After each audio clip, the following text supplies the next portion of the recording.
நம்ம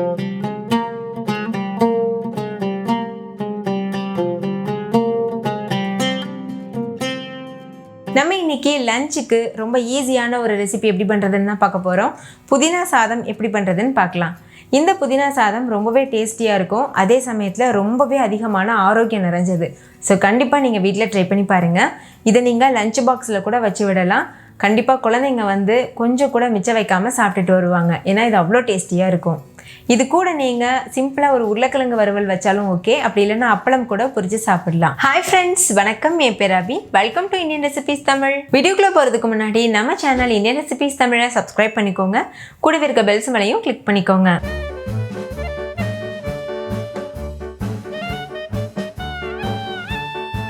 ஃபர்ஸ்ட் இந்த ரெசிபி பண்ணுறதுக்கு ஒரு மிக்ஸி ஜாரில் பாதி கைப்பிடி அளவுக்கு கொத்தமல்லி இலைகள், ஒரு கைப்பிடி அளவுக்கு புதினா இலைகள் சேர்த்துக்கோங்க. ஒரு சின்ன துண்டு இஞ்சி, ஒரு கைப்பிடி அளவு பூண்டு பற்கள் சேர்த்துக்கோங்க. கூடவே 5-6 பச்சை மிளகாய் சேர்த்துட்டு தேவையான அளவு தண்ணி சேர்த்து ஃபைன் பேஸ்ட்டாக அரைச்சி எடுத்துக்கோங்க. நீங்கள் உங்கள் காரத்திற்கு தகுந்த மாதிரி பச்சை மிளகாவோட அளவை அதிகமாகவோ குறைவாகவோ சேர்த்துக்கலாம். இப்போ அரைச்ச விழுது ஒரு ஓரமாக இருக்கட்டும். ஒரு குக்கரில் 2 டேபிள் ஸ்பூன் எண்ணெய், 2 டேபிள் ஸ்பூன் நெய் சேர்த்துக்கோங்க. எண்ணெய் நல்லா சூடானதுக்கப்புறமா 2 மராட்டி முக்கு, 4-5 கிராம்பு, 2-3 பட்டை சேர்த்துக்கோங்க. கூடவே ஒரு நட்சத்திர சோம்பு, ஒரு ஏலக்காய், இதெல்லாம் சேர்த்துக்கோங்க. ஸ்டவ் லோ ஃப்ளேம்லேயே இருக்கட்டும். தாளிதம் நல்லா புரிஞ்சதுக்கப்புறமா ஒரு கைப்பிடி அளவு முந்திரி பருப்பு சேர்த்துக்கோங்க. முந்திரி பருப்பு ஆப்ஷனல். கூடவே ஒரு கைப்பிடி அளவு நிலக்கடலையும் சேர்த்துட்டு ஸ்டவ் லோ ஃப்ளேமில் வச்சுட்டு இது நல்லா வறுத்துக்கோங்க. முந்திரி நல்லா கோல்டன் ப்ரௌன் கலர் வரது வரைக்கும் வறுத்துக்கோங்க. முந்திரி கடலெல்லாம் நல்லா வறுபட்டதுக்கப்புறமா இது கூட ஒரு பெரிய சைஸ் வெங்காயத்தை நீள்வாக்கில் அரிஞ்சிட்டு சேர்த்துக்கோங்க. சேர்த்துட்டு வெங்காயம் கலர் சேஞ்ச் ஆகிற வரைக்கும் நல்லா வறுத்துக்கோங்க.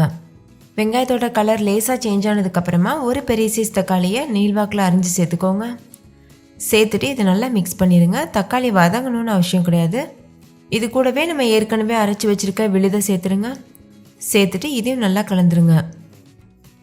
அரைச்ச விழுதோட பச்சை வாசனை போகிற வரைக்கும் லோ ஃப்ளேம்லேயே வச்சு வேக வச்சுக்கோங்க. பச்சை வாசம் போனதுக்கப்புறமா 1/2 டீஸ்பூன் அளவுக்கு கரம் மசாலா, 1 டீஸ்பூன் அளவுக்கு மல்லித்தூள், இதையும் சேர்த்துக்கோங்க. நம்ம இதில் மிளகாத்தூள் எதுவும் சேர்க்க தேவையில்லை, ஏன்னா நம்ம காரத்துக்கு பச்சை மிளகாய் சேர்த்துருக்கோம். ஒருவேளை இன்னும் கொஞ்சம் உங்களுக்கு காரம் வேணும்னா நீங்கள் 1 டீஸ்பூன் மிளகாத்தூளும் சேர்த்துக்கலாம். இப்போ இதெல்லாத்தையும் சேர்த்து நல்லா மிக்ஸ் பண்ணிடுங்க. நல்லா கலந்ததுக்கப்புறமா ஒரு பெரிய சைஸ் உருளைக்கிழங்க தோல் சீவிட்டு சின்னதாக கட் பண்ணி இது போல் சேர்த்துக்கோங்க. கட் பண்ணதுக்கப்புறமா உருளைக்கிழங்க நல்லா வாஷ் பண்ணிடுங்க. வாஷ் பண்ணதுக்கப்புறமா தான் சேர்க்கணும். சேர்த்துட்டு நல்லா இது போல் கலந்துக்கோங்க. இப்போ இதில் 2 கப் அளவுக்கு தண்ணி சேர்த்துக்கோங்க. தண்ணி சேர்த்துட்டு ஹை ஃப்ளேமில் வச்சு கொதிக்க வச்சுக்கோங்க. நான் 1 கப் அளவு பாஸ்மதி அரிசி எடுத்துகிட்டு நல்லா வாஷ் பண்ணிவிட்டு 1/2 மணி நேரம் தண்ணியில் ஊற வச்சு வச்சுருக்கேன். 1 கப் அளவு பாஸ்மதி அரிசிக்கு 2 கப் அளவு தண்ணி கரெக்டாக இருக்கும். இந்த ஸ்டேஜில் உப்பு செக் பண்ணி பாருங்கள். உப்பு குறைவாக இருந்ததுன்னா நீங்கள் கொஞ்சம் சேர்த்துக்கோங்க. நான் 1 டீஸ்பூன் அளவு உப்பு சேர்த்துக்கிறேன். சேர்த்துட்டு நல்லா கலந்துருங்க. நீங்கள் இந்த ரெசிப்பியில் உருளைக்கிழங்கு தான் சேர்க்கணும்னு இல்லை, உங்களுக்கு விருப்பமான காய்கறிகள் நீங்கள் சேர்த்துக்கலாம். இப்போ இதில் 1 டீஸ்பூன் நெய் சேர்த்துட்டு மிக்ஸ் பண்ணிக்கோங்க. நீங்கள் இதில் என்ன மாதிரியான வெஜிடபிள் சேர்க்கலான்னா கேரட், பீன்ஸ், பட்டாணி இந்த மாதிரி சேர்த்துக்கலாம்.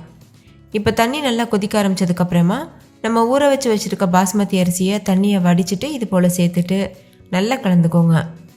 கலந்ததுக்கப்புறமா ஹை ஃப்ளேமில் வச்சு 2 நிமிஷத்துக்கு கொதிக்க வச்சுக்கோங்க. இப்போ பாருங்கள், 2 நிமிஷம் நல்லா கொதிச்சிருச்சு. அரிசியும் மேலெலும்பி வந்திருக்கு.